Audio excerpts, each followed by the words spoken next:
Vous présenter l'expérience qu'on a eue sur Morovia au Liberia. Donc je ne suis pas évidemment le seul acteur de ce partenariat Esther. On a effectivement aussi Timothy Wassin du CEDRES à Abidjan, Yazdan Pana, le docteur Abraham Borbor qui était notre correspondant clinicien, qui est notre correspondant clinicien sur la clinique VIH à l'hôpital, et puis Pierre Manguera d'Esther. Alors juste faut que je vous replace un peu le contexte quand même du Liberia, 3 chiffres. J'ai fait simple, 4 millions d'habitants, donc assez peu d'habitants au Liberia, avec une majorité d'habitants sur la capitale, puisque ça représente à peu près la moitié de la population vit dans la capitale. Une guerre civile qui a duré 14 ans et qui a littéralement ruiné le pays, notamment sur le plan sanitaire, et puis une prévalence du VIH qui est à 1,5%, un petit peu plus élevé dans la capitale. Alors le partenariat a débuté en 2009. Il a concerné 2 sites d'intervention sur le Liberia qui sont l'hôpital John Fitzgerald Kennedy, dont je vais parler spécifiquement concernant le laboratoire. Il y a un deuxième hôpital site qui est l'hôpital de Redemption, qui est un hôpital plus communautaire. L'hôpital de John Fitzgerald Kennedy est un hôpital universitaire de référence pour le Liberia. En France, 2 hôpitaux, Tourcoing d'abord, puis après Bichat, Rennes. Au Ghana, le Kumasi Hospital, qui était donc l'hôpital plus en charge du programme pédiatrique. Et puis enfin la Côte d'Ivoire, Abidjan, avec Treichville et le CEDRES. Alors les objectifs du partenariat étaient triples. D'abord, c'était axé sur la diminution de l'incidence des pertes de vue avec une augmentation de la qualité des soins et de la prise en charge des patients VIH. Améliorer également la prise en charge des enfants infectés par le VIH. Et enfin, ce dont je vais parler, l'amélioration du diagnostic et des traitements des infections opportunistes.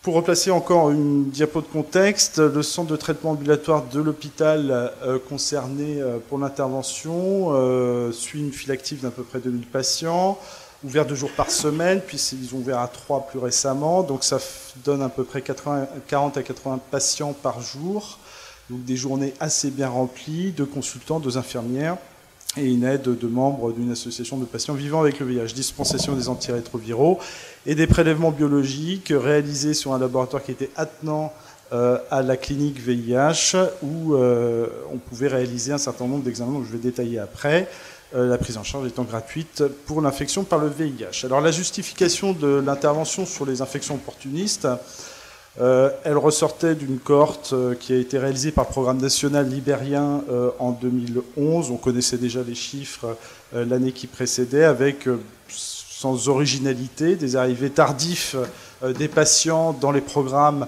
avec 50% des patients qui débutaient un suivi avec moins de 200 CD4 et 70% avec moins de 350. Des infections opportunistes fréquentes avec des stades évalués sur des stades cliniques OMS 3-4 chez près de la moitié des patients à leur première visite. Et puis pas ou peu de documentation microbiologique.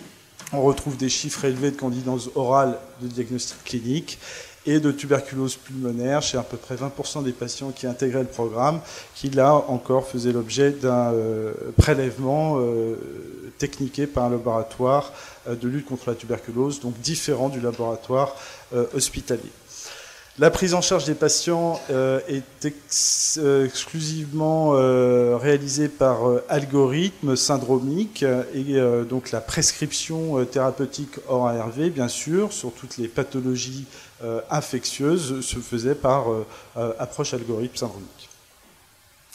Alors le laboratoire de l'hôpital où on est intervenu, donc on avait un responsable biologiste, donc qui était en retraite des activités OMS qu'elle avait exercées pendant plus de 30 ans, notamment au Bénin, des locaux vétus, des sources de financement du laboratoire qui étaient essentiellement liées au paiement à l'acte des patients, donc non VIH pour les examens de routine, une maintenance aléatoire avec l'arrêt fréquent des analyses, et puis une réalisation en termes d'examens biologiques réalisés, de ce qui est standard en biochimie et hématologie, de recherche de paludisme, pas de culture bactériologique. En revanche, il pouvait faire les CD4, mais il n'y a toujours pas de charge virale. Provision de réactifs suffisante pour cette biologie courante pour les patients hospitalisés. Alors l'objectif du partenariat, c'est divisé en deux temps. Le premier, c'était effectivement de pouvoir donner au laboratoire les moyens de réaliser un diagnostic microbiologique et notamment bactériologique, avec la possibilité de réaliser des colorations, de mettre en place des cultures de bactériologiques, des analyses macro et microscopiques des prélèvements, tout prélèvement confondu, une identification des bactéries avec un diagnostic d'espèces et la réalisation d'antibiogrammes. Et sur la parasitologie, on s'était axé sur les selles, cryptosporidie, microsporidie bien sûr, et le cryptocoque dans le liquide céphalo-rachidien. Donc ça, c'était le premier temps du développement dans l'objectif du partenariat. Et dans un deuxième temps, on voulait effectivement associer les services cliniques, et notamment les cliniciens, non seulement à la prescription judicieuse des examens de laboratoire, mais également et au diagnostic, mais également à l'usage des antibiotiques qui sont disponibles dans l'hôpital.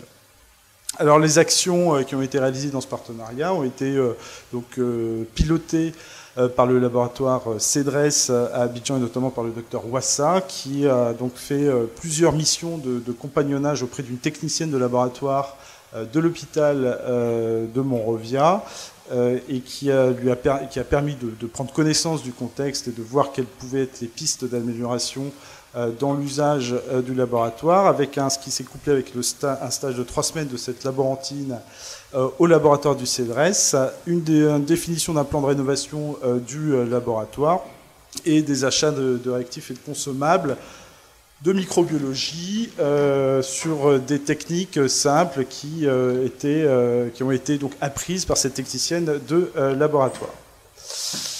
Alors ça a été long à mettre en place.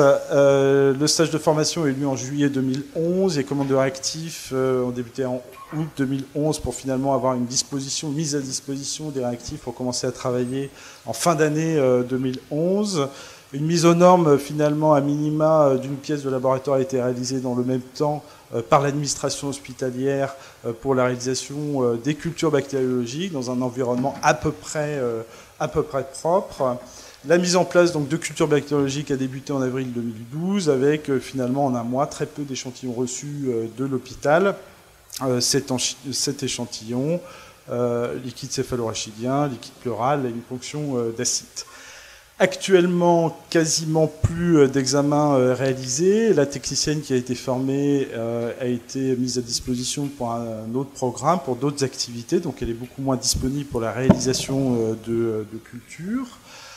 Certains réactifs de la commande de fin 2011 deviennent donc périmés et aussi on a eu peu ou pas d'échantillons adressés par les services cliniques au laboratoire pour le diagnostic microbiologique et notamment bactériologique. Les causes, effectivement, je pense qu'on a effectivement analysé qu'est-ce qui avait pu ne pas bien fonctionner dans cette première approche qu'on a eue sur ce laboratoire-là en particulier. Alors je pense qu'il y a des choses qui reviennent au contexte libérien et notamment hospitalier propre, et puis il y a peut-être certaines choses qui peuvent être généralisées. La première chose, c'est qu'effectivement, on a beaucoup compté sur la technicienne de laboratoire parce qu'on n'avait pas de biologiste expérimenté dans le laboratoire. Et ça, c'est vrai que le technicien de laboratoire n'a pas pu, même en ayant été formé, même en ayant intégré un partenariat interhospitalier, n'a pas pu avoir la place qu'elle aurait voulu avoir, notamment pour imposer un certain nombre de choses. Donc je pense que le fait déjà de ne pas avoir un biologiste expérimenté, confirmé, qui aurait pu être une forme de leadership finalement dans les décisions intra-hospitalières pour promouvoir ces actions et promouvoir notamment l'activité du laboratoire a été un inconvénient. La deuxième chose, c'était effectivement, il y avait une volonté administrative de donner au laboratoire les moyens de réaliser un certain nombre de diagnostics microbiologiques, mais finalement ça a été assez peu relayé par les cliniciens en charge des patients. Donc effectivement, la rénovation du laboratoire faisait partie du plan d'établissement. Donc le pays effectivement se reconstruit depuis maintenant bientôt 5 ans. Donc les hôpitaux également. Donc il y a des plans de rénovation et le laboratoire en faisait partie, mais n'était pas une priorité, hein, puisqu'on passe d'abord sur les services accueillant le public, notamment les patients, avant bien sûr le laboratoire. Le troisième point, qui n'est pas des moindres, c'était les habitudes des cliniciens. Hein. Donc, avec ce contexte politique de guerre civile, finalement, depuis 20 ans, les médecins, peu de médecins qui sont restés, puisque quand on a débuté le partenariat sur l'ensemble des pays, il restait 30 médecins. Maintenant, il y a un peu plus, l'école de médecine a rouvert, donc il y a une formation maintenant qui est en cours. Mais effectivement, il y avait des habitudes qui ont été prises depuis plus de 20 ans, avec une absence totale de laboratoire pendant ce temps-là, et de fait, une confiance vraiment très relative envers les données que pouvait fournir le laboratoire quand ils envoyaient des échantillons. Et puis l'habitude aussi des traitements empiriques par algorithme, par approche syndromique, et notamment avec la disposition donc, de traitements antibiotiques. On a le syndrome, du coup on fait le saut, hein, on se passe de la microbiologie pour prescrire. La maintenance difficile, bon ça se partage ici sur certains contextes effectivement dans des pays à ressources limitées. Et puis une provision de réactifs pour la microbiologie qui était aléatoire, là encore, parce qu'il n'y avait pas de filière d'organiser avant qu'on s'y intéresse. De fait, il n'y avait qu'un seul représentant d'un laboratoire pour fournir, d'un laboratoire privé pour fournir les réactifs, donc avec des provisions qui étaient là aléatoires, un contexte difficile, une société qui était présente sur plusieurs pays dans la sous-région, ce qui rend effectivement ce qui a rendu la provision de réactifs très, très complexe à mettre en place et à pérenniser. Pour finir, juste ce que ça nous a ouvert comme perspective et ce qu'on a pu voir à travers cette expérience, c'est l'importance des actions effectivement combinées clinicien-laboratoire. Peut-être que le fait de commencer par le laboratoire pour penser après aux cliniciens en disant voilà, vous avez maintenant une plateforme pour prescrire, a été un mauvais calcul. On aurait peut-être été plus efficace si on avait associé les deux actions ensemble. La formation nous semble un élément fondamental, encore bien sûr et toujours, notamment dans la pratique de laboratoire. Moi je suis clinicien, mais j'ai pu m'en rendre compte facilement.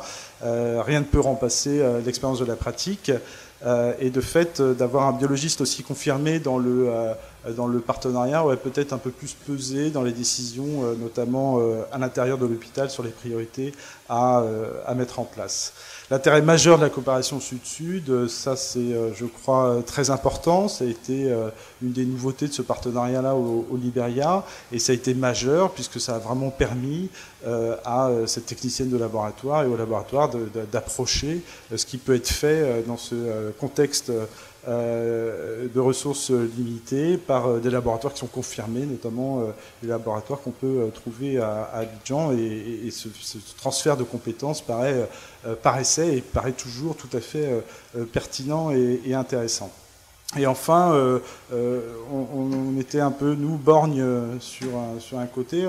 C'est vrai qu'on avait un peu omis la tuberculose, donc on avait effectivement qu'une vision sur les infections bactériennes, mais là aussi, je crois qu'il y a un intérêt d'avoir une action aussi vers la tuberculose. Bien sûr, fréquence de la co-infection, une structure déjà en place avec un centre de soins et de traitement qui réalisait aussi le diagnostic, donc à l'examen direct mais sans culture, mais avec déjà un laboratoire fonctionnel qui aurait pu aussi là qui peut être là toujours soutenu. Voilà, donc au définitive, sur cette action, on s'est effectivement aperçu qu'il y avait un certain nombre d'inconvénients à la réalisation et à la mise en place de ce type de laboratoire, mais un certain nombre d'enseignements nous semblent importants et intéressants, et notamment c'est ce que je voulais partager avec vous cet après-midi. Voilà, je vous remercie.